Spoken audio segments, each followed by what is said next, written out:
Final Fight is one of those games that defines its genre. Surfacing in arcades in 1989, it may not be the deepest of side-on brawlers, but it made a huge impression nonetheless, thanks to its marriage of fluid gameplay and extraordinary presentation. Its developers, Capcom, were really infusing their games with a strong sense of character around this time, knocking out a succession of coin-ops over the next few years that looked and frequently played like nothing else. And the sheer quality of the company's games from this period ensured huge returns in amusement arcades. So of course, demand for home conversions ran high. But let's not forget that this all happened before the advent of 32-bit consoles, and the giant step forward they took toward replicating the arcade experience in our homes. So any home conversion was at a technical disadvantage, and for a long time, as popular as Final Fight may have been, its early ports often lost something in translation. They weren't necessarily bad, but speaking as somebody who shoveled a lot of his pocket money into the Final Fight cabinets in my local arcades, when I played one of the home versions, it was always disappointing to note where compromises had been made. You could count on them to omit certain content, run afoul of censorship, or suffer hardware-specific performance issues. And even when they were half decent, they often didn't feel quite right to me. It just seemed too hard a game to pull off properly. But then, in 1993, Final Fight received a port for the Mega CD add-on for the Sega Megadrive, suitably titled Final Fight CD.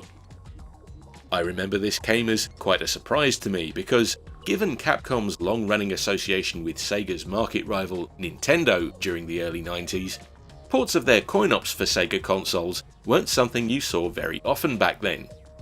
But you can colour me doubly surprised to find that, after playing it, Final Fight CD is not only good, but easily one of the best conversions of the game for any 16-bit home platform.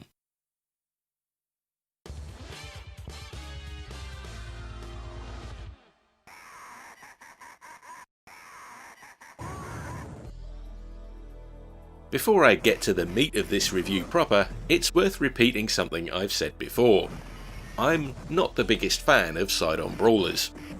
I often find them repetitive, overly simplistic, and I can't play them for too long before monotony sets in, especially if they're older examples of the genre or badly handled conversions of games that work better in the arcade. But that said, I've always got time for Final Fight, because it's a really well designed game of its type, and it manages a feat that too many other brawlers seem to struggle with, in so much as it just feels like a lot of fun to play. I think what's always elevated this game above other brawlers of its era is that, besides being really tightly executed, it oozes the kind of character Capcom's arcade games were known for back then. From the late 80s to the mid 1990s, it really felt like they'd found lightning in a bottle. And even though this conversion isn't handled directly by Capcom, having been developed under license by Sega themselves, it loses little to nothing of the original's sense of identity, and it feels every bit as good to play.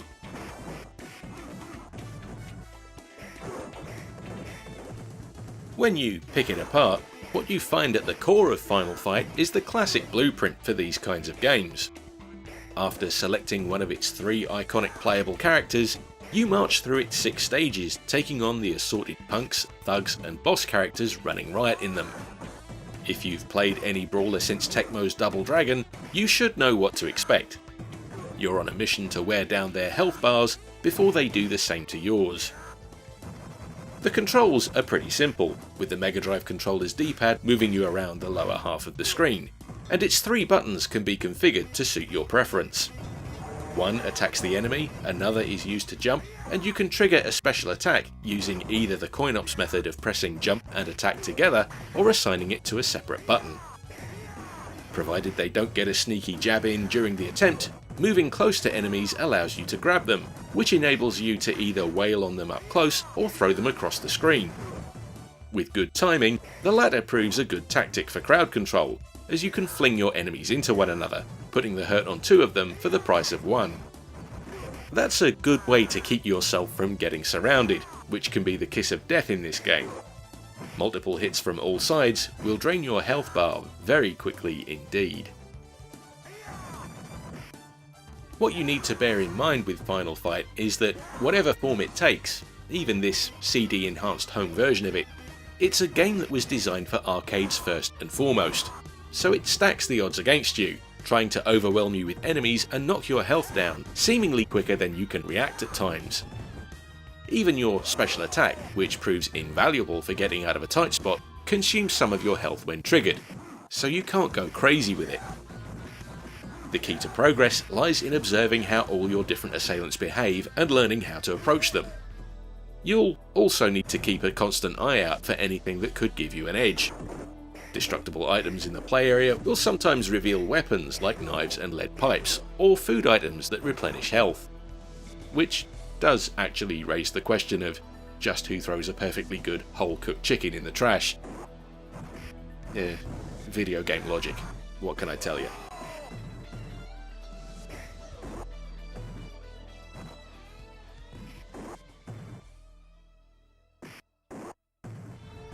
In many respects, Final Fight CD is an extremely faithful recreation of Capcom's original coin-op, but it's still not 100% accurate. Some of the censorship that typically blighted its other home releases still remains, with changes to character names and a few other subtle tweaks here and there.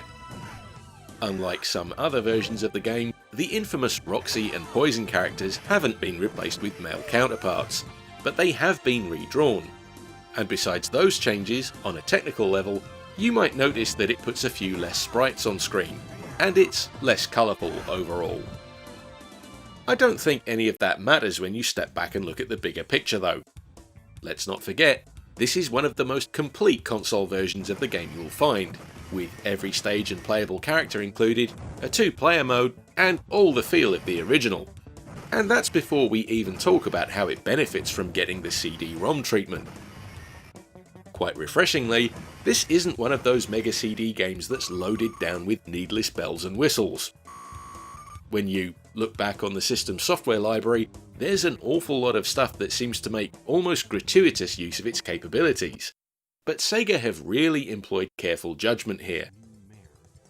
You do indeed get the almost obligatory expanded intro sequence, but this plays out in a manner that's mostly faithful to the original arcade games, with just a few embellishments and some extra voice acting. Hello, Mike Hagger here. Hee Mr. Hagger. So pleased to make your acquaintance. I believe you know who I am. Where the game uses the expansive nature of the CD-ROM format best though, is exactly how you'd expect, with an absolutely incredible CD audio soundtrack. There's some quite heated discussion among fans of Final Fight as to which of its home conversions features the best music, but the general consensus seems to be that it's between this one or Final Fight Double Impact, a download-only port for 7th generation consoles. That one has both the original and a remastered soundtrack to choose from, and it may well be the best option for purists. Speaking strictly for myself though, I've never really cared for the original game's tunes. They're a bit too oppressive, mechanical and drum heavy for my liking. But the rearranged versions for the Mega CD came as a revelation to me. Ever since I heard them, well, I don't think I can go back. Obviously, this is going to be very subjective, but to my ears, the soundscape here is a lot more musical. It's thick with rocking synthesizers and singing guitars, and with all that pouring out of the speakers, at times Final Fight CD takes on something of the feel of an 80s action movie. And I mean like a really good one.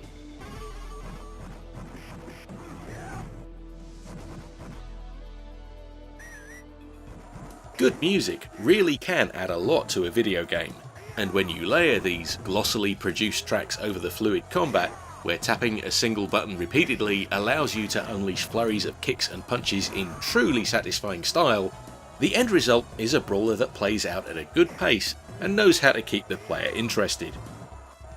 My only gripe with Final Fight CD would be that it's one of those rare games I'm not so enthusiastic to play on its harder difficulty settings. It's a tough game to begin with, but once you start playing on anything above normal difficulty, it can easily start to feel unfair, and some of its more heavyweight enemies can take a while to wear down. I sometimes find myself chipping away at their health bars for what feels like too long, which results in the odd moment of tedium. The saving grace here is that the game does give you plenty of scope to customise play, allowing you to set the number of continues and lives per credit, as well as the points threshold at which extra lives are awarded, so you can certainly tweak things to give yourself a fighting chance. Just be aware that, like many a brawler, the game can feel like a battle of attrition at times, and it punishes mistakes, so it's really a game for folks who relish a button bashing challenge.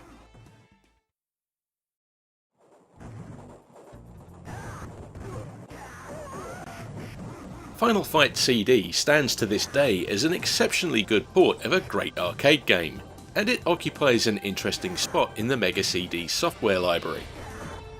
It always surprised me that Sega never brought their popular Streets of Rage series to the peripheral in a meaningful way, save for a very slightly tweaked version of the first game found in the Sega Arcade Classics compilation pack.